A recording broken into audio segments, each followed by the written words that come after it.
শোনেন দেশবাসী শোনেন দিয়া মন, জননেতা দেলোয়ার ভাইয়ের কর্ম ও জীবন।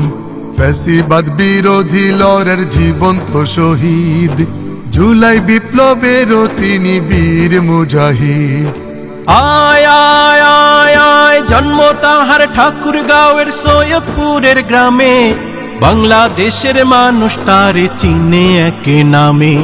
বিদ্যা বুদ্ধি সদ্দক্ষ আর সুন্দর আচরণ, ঠাকুরগাঁওয়ের সব মানুষের পরাণের পরাণ, ঠাকুরগাঁওয়ের সব মানুষের পরাণের পরাণ। এমন সোনার মানুষটারে হাসিনা সরকার বিনা দোষে বন্দি কইরা করলো অত্যাচার। 57 দিন রিমান্ড দিয়া কি নির্যাতন করে, 200-র অধিক মিথ্যা মামলায় ফাঁসাইল তারে। ঠাকুরগাঁওয়ের গ্রাম থেকে ছুটে আসে মা, ছেলের এমন দুর্দশায় আর সহ্য তো হয় না। আমার মুখটা ভালো থাকছে রে বাবা, এত নির্যাতন কষ্ট আমি কেমন করে মা সহ্য করবো বাবা, আমি আর পারছি না, আমি আর পারছি না। পুত্রের শোকে মা জননীর পরাণ বুঝি যা, ভাবছে সবাই দিল আর দুনিয়াতে না, দুনিয়াতে না। আয় আয় আয় আয় সেই দিলো আর পাইলো এবার নমিনেশন ভাই, দাড়ি পাল্লা প্রতীক নিয়ে করিবে লড়াই। ঠাকুরগাঁওয়ের যারা আছে ভোটার ভাই ও বোন, সকলের কাছে একটা করি নিবেদন। দুর্নীতি দুঃশাসন মুক্ত সমাজ যদি চাও, দেলোয়ার ভাইয়ের দাড়ি পাল্লা আপন করে না। আয় আয় আয় আয় মাদক সন্ত্রাস চাঁদাবাজ থাকবে না ঠাকুরগাঁয়। জাতীয় সংসদে যদি দেলোয়ার ভাই যায়, বেকারত্ব দূরীকরণে উদ্যোগ আছে তার, যুবকেরা চাকরি পাবে থাকবে না বেকার। মৌলিক যে দাবিগুলো রয়েছে এই দাবিগুলোর মধ্যে অন্যতম দাবি হলো, অন্যতম স্বপ্ন, অন্যতম পরিকল্পনা হলো এই ঠাকুরগাঁও একটি আধুনিক মেডিকেল কলেজ হাসপাতাল প্রতিষ্ঠিত করা। এই মেডিকেল কলেজ হাসপাতাল যদি প্রতিষ্ঠিত করতে পারি, আমার দৃঢ় বিশ্বাস এই অত্র অঞ্চলের মানুষগুলো স্বাস্থ্য সেবা থেকে আর কেউ বঞ্চিত হবে না। 500 শয্যার হাসপাতাল জেলা সদরে হবে, থানায় এবং ইউনিয়নে স্বাস্থ্য কমপ্লেক্স হবে, ব্যবসা বাণিজ্য হবে ঠাকুরগাঁওয়ের বুকে, কোনো মানুষ মরবে না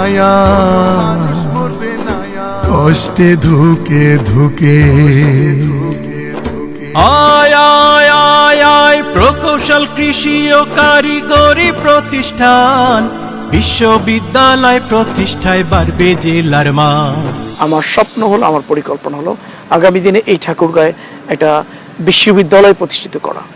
আগামী দিনে এই ঠাকুরগাঁয়ে যেন একটা ইঞ্জিনিয়ারিং কলেজ হয়, এখানে যেন একটা কৃষি কলেজ হয়। এর জন্য আমি কাজ করতে চাই। যদি আমরা কারিগরি শিক্ষার প্রসার ঘটাতে পারি, কর্মমুখী শিক্ষার যদি প্রসার ঘটাতে পারি, তাহলে পড়াশোনা শেষ করার সাথে সাথেই তারা তাদের কর্মসংস্থানের ব্যবস্থা হয়ে যাবে। টাঙ্গন নদীতে রাবার ড্যাম করলে স্থাপন, কৃষি ও কৃষকের ভাগ্যের হবে উন্নয়ন, যোগাযোগ ব্যবস্থা হবে ব্যাপক উন্নয়ন, রেল সুবিধা বৃদ্ধি হবে, সড়ক সম্প্রসারণ। এই বিমানবন্দরটি ইনশাআল্লাহ আমরা চালু করব। আবার এখানে বিমান নামবে, এখান থেকে বিমান উঠবে এবং এই বিমানবন্দরের মধ্য দিয়ে ঠাকুরগাঁওর অর্থনীতির চাকা উন্নত হবে, সমৃদ্ধ হবে। আমরা ঠাকুরগাঁও এগিয়ে যাব ইনশাআল্লাহ।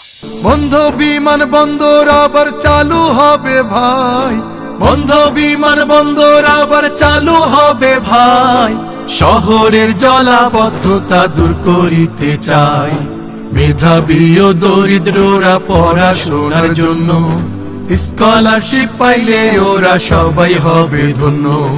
মা ও শিশুর জন্য থাকবে বিশেষ আয়োজন, আরে মা ও শিশুর জন্য থাকবে বিশেষ আয়োজন, নারী উদ্যোক্তাদের দেবে ঋণ প্রশিক্ষণ, অনগ্রসর গোষ্ঠীর জন্য থাকবে সুবিধা, ভিন্ন ধর্মী নাগরিকের থাকবে নিরাপত্তা, বিনামূল্যে প্রাথমিক শিক্ষা ও স্বাস্থ্য সেবা, ইনশাআল্লাহ সবাই পাবে, বৈষম্য হবে না।